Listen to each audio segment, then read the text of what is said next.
All right. So, big news today, big news this afternoon is there was a groping incident in Burnaby. The police are on the lookout for a 5'5" Asian man with black spiky hair and a black V-neck. 5'5" Asian man, black spiky hair, black V-neck. Everyone in Burnaby, essentially.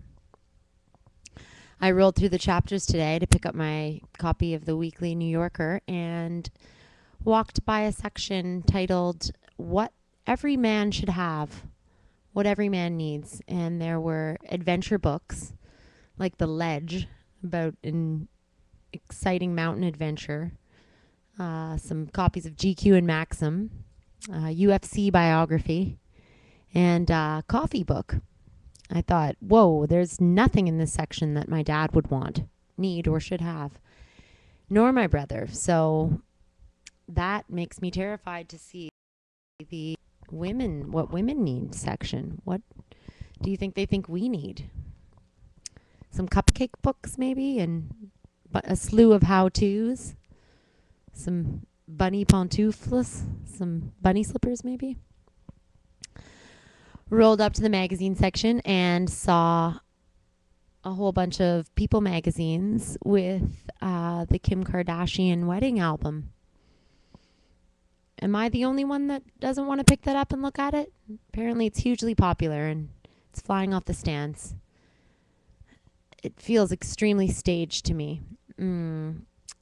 Like not at all romantic and staged. And right next to it is the Vanity Fair. And I thought, wow, people probably think that Vanity Fair is like People with J-Lo on the cover. And I think a lot of people probably miss out on how great that magazine is with all the advertisements and popular star on the cover. This month being photographed by Mario Testino,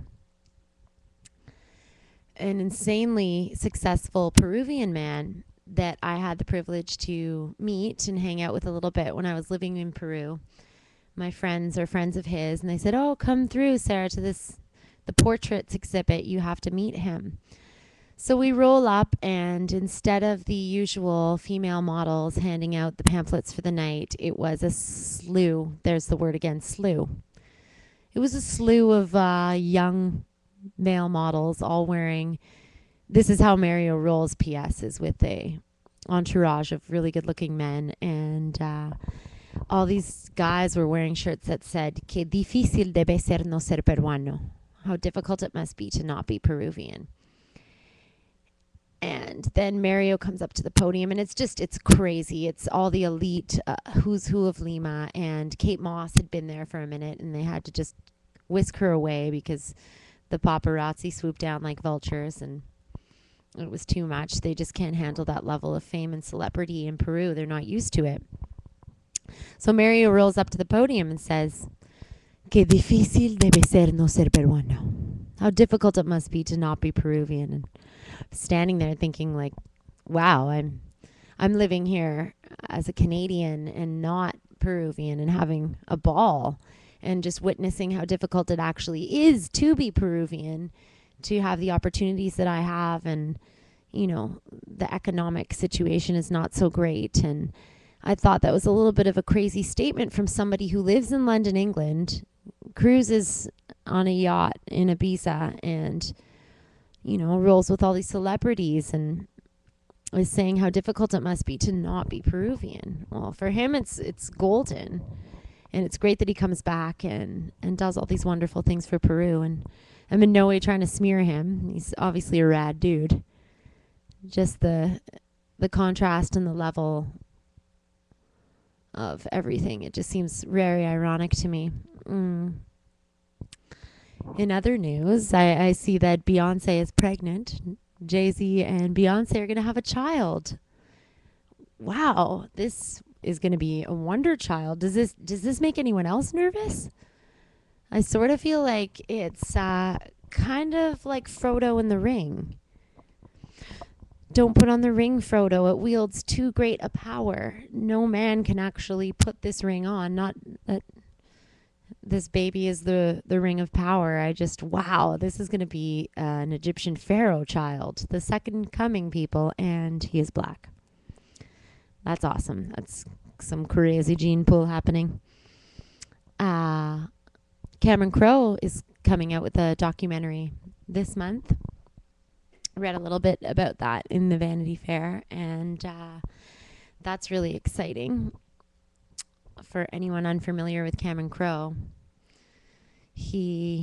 Cameron Crowe did Almost Famous. Almost Famous is one of the best movies ever.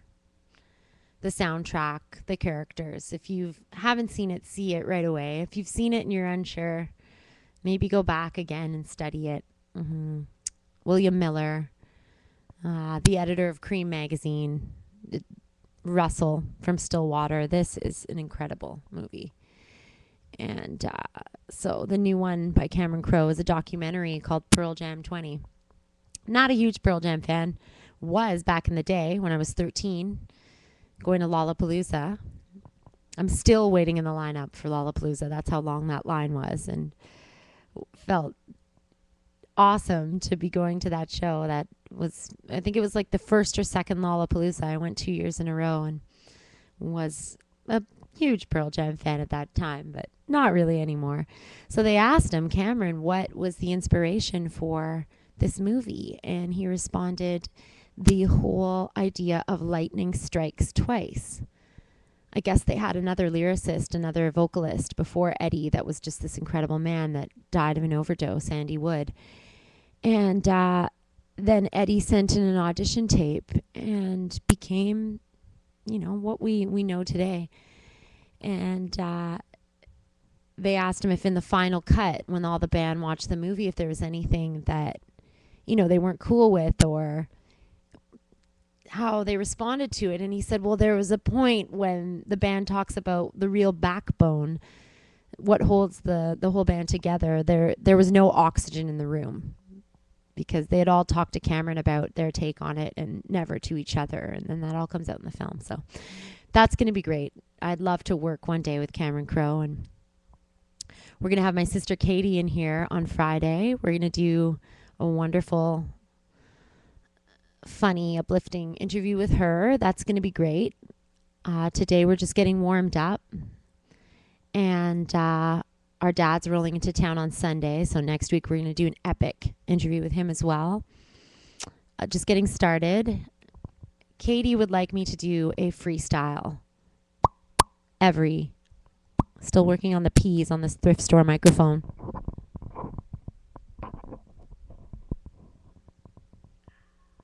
That's right. The $12.99 thrift store microphone. The next Tom Green, and it's with a $12 microphone. Does the trick though, right? So Katie's going to be on Friday. We're going to throw some of these ideas around, and I'm going to leave you with that. Keep your eyes open for a 5'5" Asian man with black spiky hair and a black V-neck. Gropers, the public transit groper. Every man in Burnaby is not a public transit groper. Peace. Peace, y'all.